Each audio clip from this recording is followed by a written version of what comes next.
हमारी स्थिति आटे के दीपक की तरह है। अगर आप आटे के दीपक को बाहर रखोगे तो कौवा ले जाएगा, और घर के अंदर रखेंगे तो चूहा ले जाएगा। आखिर हिंदू की रक्षा होगी तो होगी कैसे, मुझे बताइए। महानुभाव, केवल कोरे नारों से हिंदुत्व बचने वाला नहीं है। अरे आंधियां चलने लगी हैं, ज्वार को पैदा करो। आंधियां चलने लगी हैं, ज्वार को पैदा करो। कंठ में क्रंदन नहीं, हंकार को पैदा करो। फिर से अब सजने लगी कुरुक्षेत्र समर भूमिका, पार्थ तुम गांडीव में टंकार को पैदा करो। आज समय की आवश्यकता है।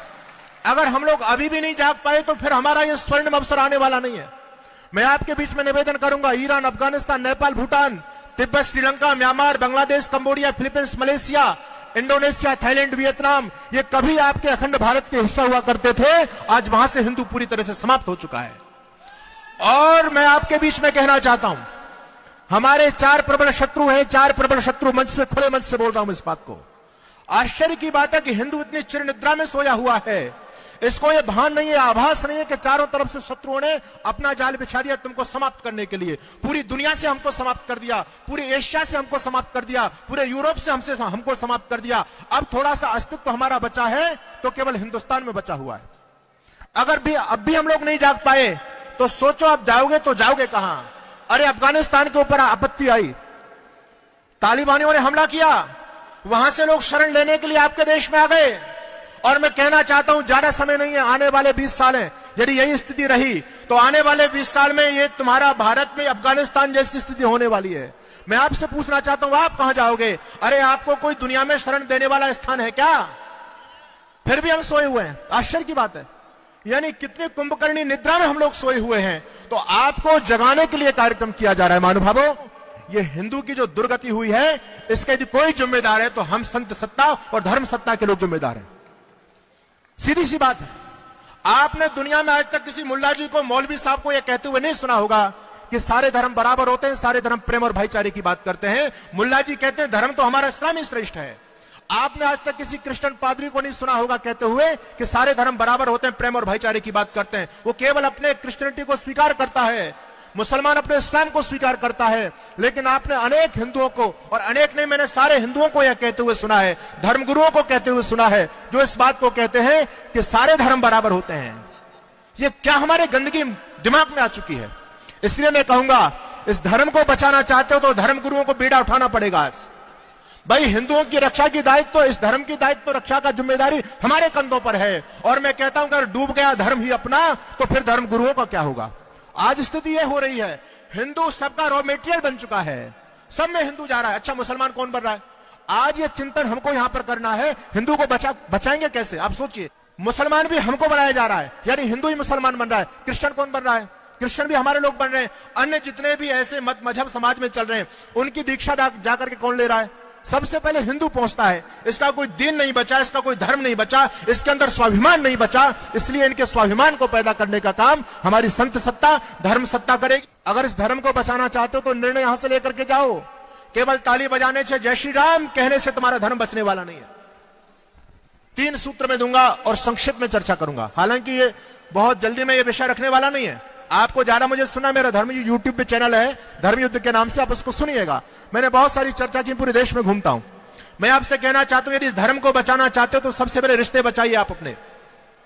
कुछ करने से होगा, केवल जय श्री राम के नारे लगाने से धर्म बचने वाला नहीं है। आज हम ये सोचें कि सरकार कुछ करेगी, मोदी जी की सरकार आ गई। अरे भाई, इन सरकारों के भरोसे ज्यादा मत बैठो। ये तो हमको स्वयं निर्णय लेना पड़ेगा, खुद करना पड़ेगा। पहली बात कहना चाहता हूं, रिश्ते बचाइए। रिश्ते बचाने का मतलब समझ गए आप लोग? आज बहन भाई का रिश्ता नहीं बच रहा है। रिश्ते बचाने का मतलब है कि थोड़ी आबादी बढ़ाइए। अगर एक ही तुम्हारा बच्चा है तो बचाओ, तुम्हारे रिश्ते बच्चे कहां। इसलिए निर्णय यहां से करके जाओ। जितने भी हमारे नौजवान भाई यहां पर बैठे हैं, बहनें बैठी हैं, और जो बुजुर्ग लोग हैं, जाकर के अपने बच्चों को ये तो कहो, भाई धर्म पर संकट है। अरे एक बच्चा धर्म के लिए आपका होना चाहिए। रिश्ते बचाइए। अगर एक ही बच्चा है तो ना ताऊ मिलेगा, ना चाचा मिलेगा, ना मामा मिलेगा। क्या स्थिति हमारे समाज की होने वाली है। अरे वो तो कहते हैं कि हम 5 हमारे 70 और सबके हाथ में ईंट और पत्थर। मैं ये कहता हूं कि इस हिंदू को मारने के लिए ज्यादा उनको कुछ करने की आवश्यकता नहीं, हम स्वयं मर रहे हैं। हमको सरकारों ने बहकाया, नारा दिया हम दो हमारे दो। हमने नारे को वेद मंत्र मान करके स्वीकार कर लिया।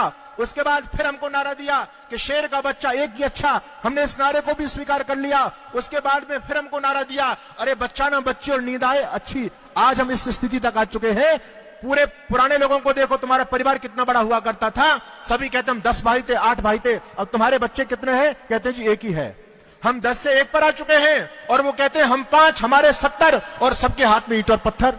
आप देखो राम जन्मोत्सव पर आप यात्रा नहीं निकाल सकते, जन्माष्टमी पर आप यात्रा नहीं निकाल सकते।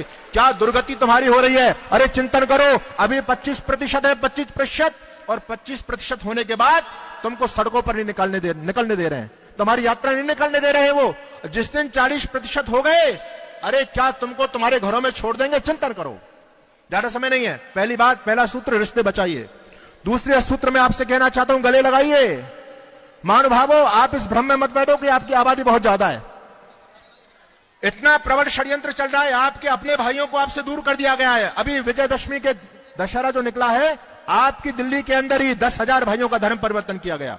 इस केजरीवाल की सरकार में सारा खेल हुआ है। धर्म गले लगाइए। अगर आपने उनको सम्मान नहीं दिया तो वो भाई दूसरों के में जा रहे हैं। और देखो, ये तो केवल भीम आर्मी हो चाहे कुछ भी हो, आर्मी वार्मी कुछ नहीं है। उन विधर्मियों के ये पैसे से पोषित पालित संगठन है जो तुम्हारी ताकत को कमजोर कर रहे हैं। और तीसरी बात है, व्यापार बचाइए। और मैं चलते चलते बस ये कहना चाहता हूं, अगर हमने कुछ ठोस प्रबंध नहीं किया, इतिहास न तुमको माफ करेगा, याद रहे। इतिहास न तुमको माफ करेगा। चिंतन करो, आने वाला 20 साल भारत क्या होने वाला है। इस देश में सर तन से जुदा के नारे लग रहे हैं। इस देश को गजवा हिंद बनाने की तैयारियां चल रही हैं और अनेक सारे चीन की वेबसाइट पर 28 टुकड़ों में आपके राष्ट्र को बांटने की योजना बन रही है। पंजाब उसका एक उदाहरण है। इसलिए आने वाले 20 साल में हम अपने बच्चों को क्या देकर के जाना चाहते हैं? ऐसा ये गला सड़ा भारत देना चाहते हैं? विधर्मियों के हाथ में बच्चों को सौंप करके जाना चाहते हैं?